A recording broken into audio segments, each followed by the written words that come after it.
They establish the prayer, they give zakah, and they fear the day when they stand in front of Allah subhanahu wa ta'ala. Higher purpose. Don't fear the wife, fear Allah subhanahu wa ta'ala. And do things for the sake of Allah, and inshallah ta'ala, you'll live happily ever after. I think we have some question and answer, or we're done. We're good. Does anybody have any questions? Questions? We'll do like 5 minutes of questions and we'll be done.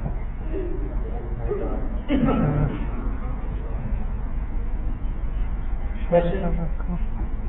Anybody have a problem with what I said? I'll bring it.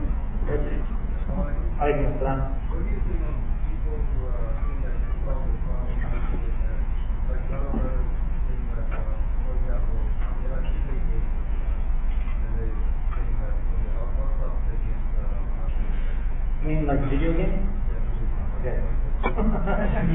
Okay, so let's suppose the brother says, you know what, I like to play video games. When you say playing around, you're talking more on a subtle level.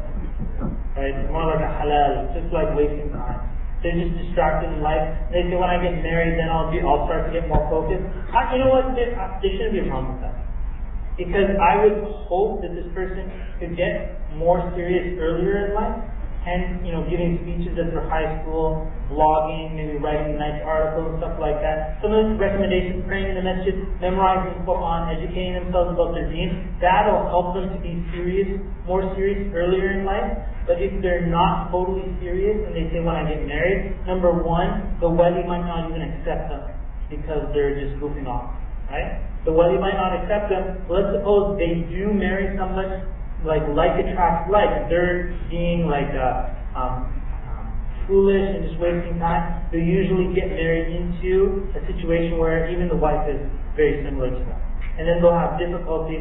She's not changing in because they have the same standards. Right? And then further, as they go through the marriage, probably won't work out. Laws. Other questions? Yes, brother? Alaykum assalam.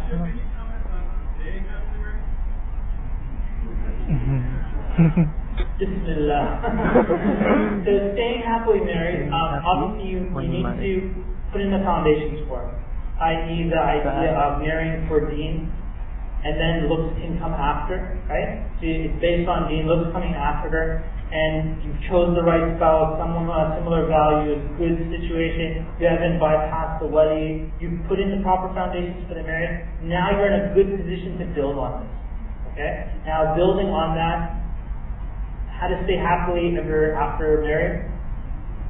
From the lecture today, my recommendation would be that idea of leadership from the front, leadership from the back.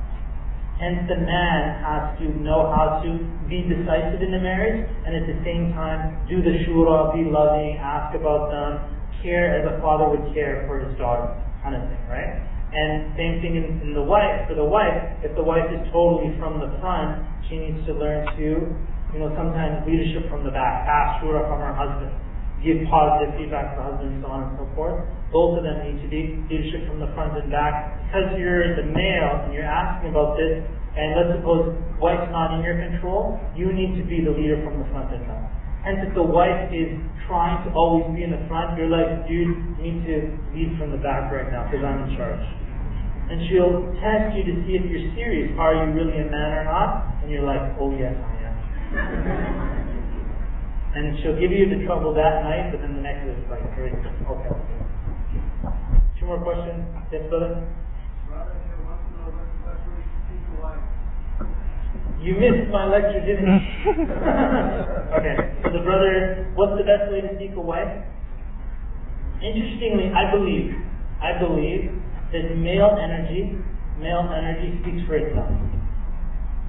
Hence, somebody who is actively involved in taking responsibility, they're motivated. I gave you examples like this person blogs, this person gives speeches, this person is memorizing the Quran in the masjid. They're always in the masjid with all the walis, right?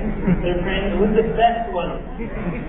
They're always in proximity. They see this person in their education, their schooling, they're top of the class, but they're doing their best, and they have goals for their life. I see no problem with this person getting married. I don't see any problem with this person getting married.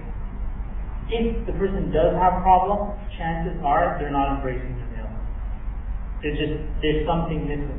Either they lack strength, they're lacking in their, salah in the masjid, they're lacking, there's no focus on building their assets, all that stuff so that they can pay zakat. When those things are lacking, they'll have trouble getting married, and like attracts like.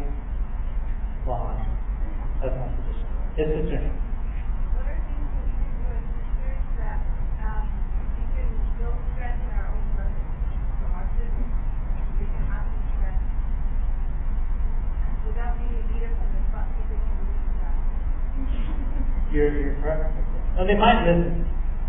They might listen, but it's not always the old woman's always like telling her brother, why don't you go to the ministry, why don't you do this and this. One of the things that I like about the Al-Maghrib Institute classes is that there are some good examples of men and women there. One of the things that I tell people, let's suppose this is a father has a daughter that's like 14 years old. I would say the Al-Maghrib class is such a beautiful place to take your daughter because you have committed sisters, good examples of sisters that are going to be sitting beside her and that are going to become her friends. Hence, you take younger boys or younger girls and put them in the companionship of older, responsible people of their gender, and they'll live up to those examples, right? They'll live up to the example. So if you have a brother, I'll give you this example. I was in Bradford in the UK, and a brother came as the wali for his, not the wali, sorry, the mahram for his sister. She forced him. She's like, I can't go to this class until you act like a man and take me. And so he came into the class. Now, he might have been hanging around in the back like, some brothers do, and they're just kind of like goofing off and so on and so forth.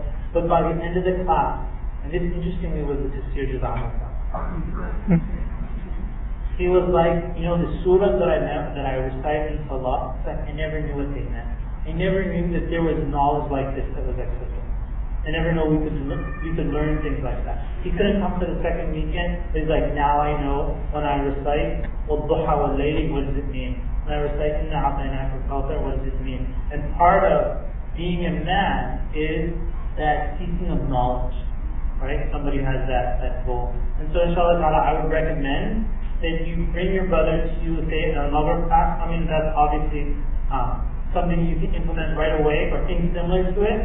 And then once he's in the class, try to put in the work so that some of the older brothers that you respect are taken care of.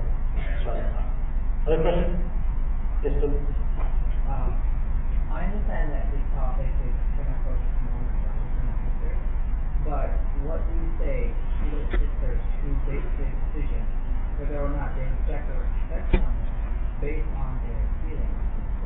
So even if his brother is all that, is Kula and and all that, and at the end of the day, it comes to their own feelings, which I got your question. Okay, so what the brother's saying is like, what if this person is Superman? And the sister comes along and she's like, well, I'm not attracted to Superman. It's because she's not Superwoman. And I'm basing it on the brother's question.